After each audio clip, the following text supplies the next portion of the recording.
हाजिर हुआ हूं कि कांग्रेस पार्टी ने एक नौजवान साथी, एक ऐसा व्यक्ति जो एक कोरा पन्ना है, उसके ऊपर कुछ नहीं लिखा हुआ, लिखना है तो आपको लिखना है।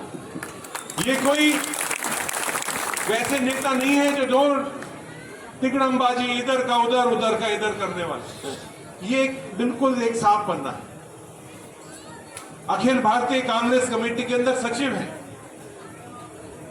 माननीय प्रियंका गांधी जी, राहुल गांधी जी खड़गे साहब के बहुत नजदीक हैं।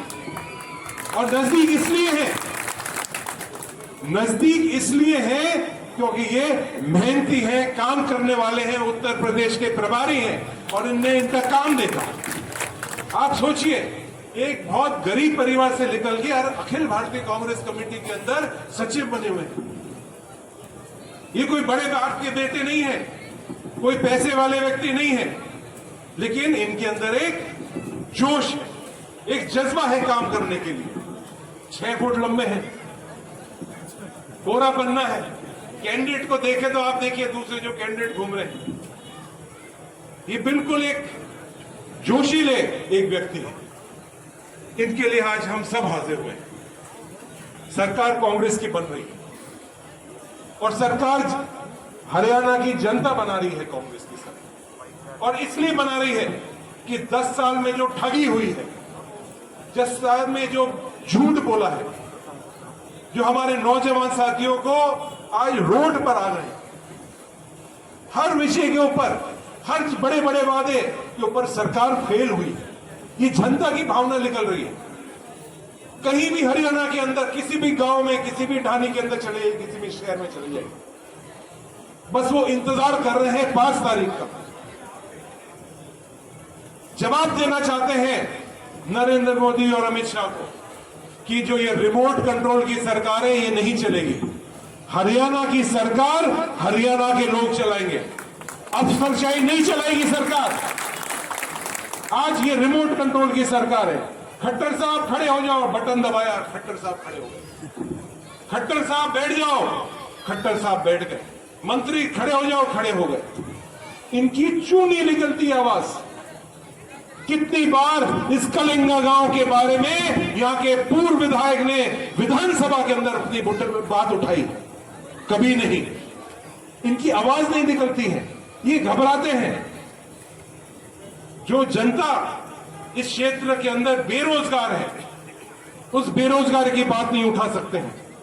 जो यहां पानी की समस्या है, उस पानी की समस्या की बात नहीं उठा सकते हैं।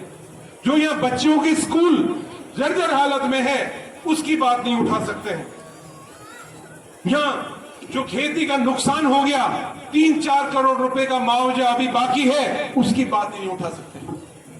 क्योंकि ये आपके विधायक, आपने जिनको बिना बना दिया था, वो गुलाम है। ये गुलामी करते हैं, ये नौकरी करते हैं बड़े बड़े नेताओं की। हमें एक ऐसा व्यक्ति चाहिए जो आपकी बात उठा सके। आप उसको रात और दिन आप उसको फोन करें, उसके घर पर पहुंच जाए तो आपके साथ जाकर एसडीएम हो, कलेक्टर हो, डिप्टी कोई हो, उनके पास जाके खड़े होके आपकी लड़ाई लड़ सके। आज ऐसा माहौल बना है पूरे हरियाणा के अंदर कि ये, मुझे लगता है कि ये रिकॉर्ड टूटने वाला है। यहां की जनता रिकॉर्ड तोड़ने वाली है, और जब वो रिकॉर्ड टूटेगा तो कलिंगा गांव का कितना हिस्सा रहेगा, ये एक सोचने की बात है। यह 36 बिरादरी रहती है। ये हमारे ब्राह्मण देवता भी रहते हैं, राजपूत हमारे ठाकर साहब भी रहते हैं, एससी के भी लोग रहते हैं, और भी हमारे ओबीसी के भी लोग रहते हैं।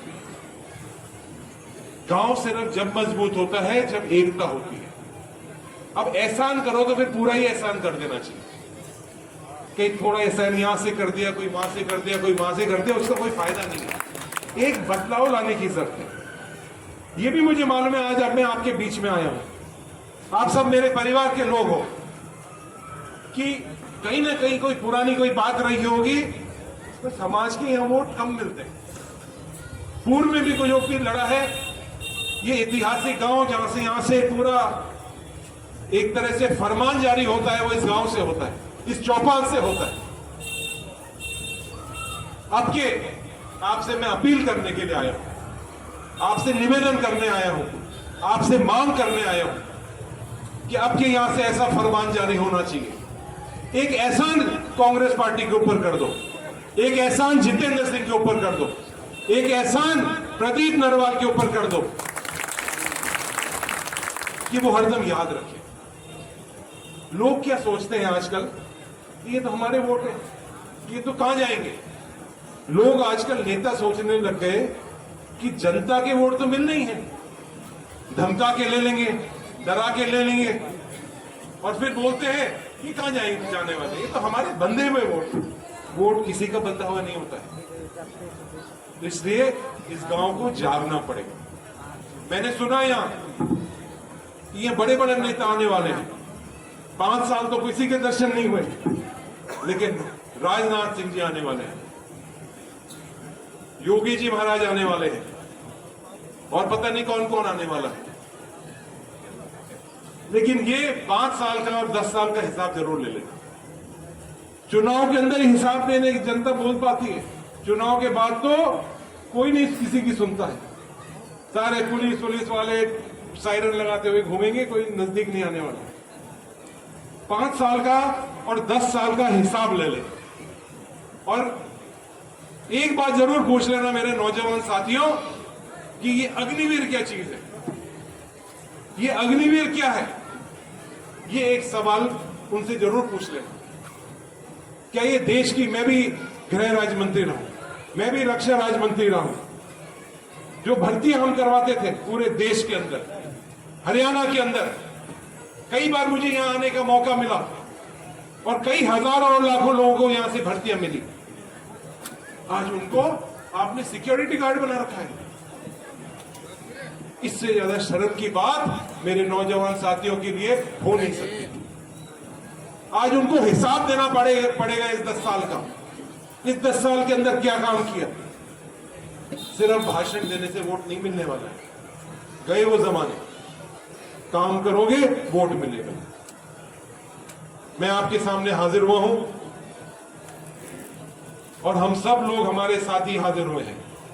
हम गारंटी लेते हैं, कभी नरवाल जी, ये आपकी एक पहली शुरुआत है, इनको भी भाषण दे देता हूं। आपसे तो बात कर ली मैंने, लेकिन आप भी एक आपकी नई शुरुआत है। मैं भी सिर्फ 25.5 साल का था जब मैं विधायक बन गया अलवर शहर से। और एक जो शुरुआत होती है वो सही दिशा के अंदर शुरुआत होनी चाहिए। जनता के बीच में रह के, जो गरीब हैं उनके घरों में जाके, जो बुजुर्ग हैं उनके पैर पकड़ के। मुझे बहुत अच्छा लगा कि आपने अभी ढोक दी। इनको अहंकार नहीं है, नेता तो नीचे की तरफ नहीं दिखते तो हवाई जहाज में उड़ते रहते। तो मुझे बहुत अच्छा लगा कि हमारा नौजवान साथी, इसका संस्कार ऐसा है कि बुजुर्गों के पैर पड़ता है और पूरे जितने भी हमारे साथी उसको ढोक दिए। ये दिखाता है कि ये एक, इसके दिल में एक दर्द है, एक मान है, एक सम्मान है। और हम सब लोग आए हैं, आप पांडे साहब हमारे सीनियर यहाँ आए हैं। काम आपको यहाँ रात और दिन करना पड़ेगा, मेहनत करनी पड़ेगी, नौजवानों को नौकरी दिलवानी पड़ेगी, किसानों को उचित दाम दिलवाना पड़ेगा, खाद बीज दिलवाना पड़ेगा। और फिर 5 साल बाद सरकार तो अपनी बन रही है, जनता भी आपको वोट दे रही है, ऊपर वाले ने चाहे तो जीत भी होगी आपकी, लेकिन 5 साल बाद फिर वापस आपको हिसाब देना पड़ेगा। और गारंटी का मतलब ये नहीं है आज मैं बोल के और चले गया, ये ज्यादा दूर भी नहीं है और दिल्ली भी ज्यादा दूर नहीं है, दिल्ली में भी मैं रहता हूं। ये मैं आपसे कहना चाहूंगा, अगर कहीं इसने अनदेखी करी किसी की, किसी हमारे बुजुर्ग नौजवान साथी का सम्मान नहीं किया, तो कान पकड़ के अगली बार मैं ही होऊंगा सबसे पहले इसका टिकट काटने के लिए। ये मैं आपसे कहना चाहता हूं। इतनी मैंने आपसे मांग कर ली है, आज हम आपके बीच में आए हैं। और अगर आपकी सबों की आज्ञा हो, 36 बिरादरी की आज्ञा हो, तो मैं इसको आपकी तरफ से जीत की माला पहना सकता हूं क्या? हाथ ऊंचे करके बताएं, जीत की माला पहना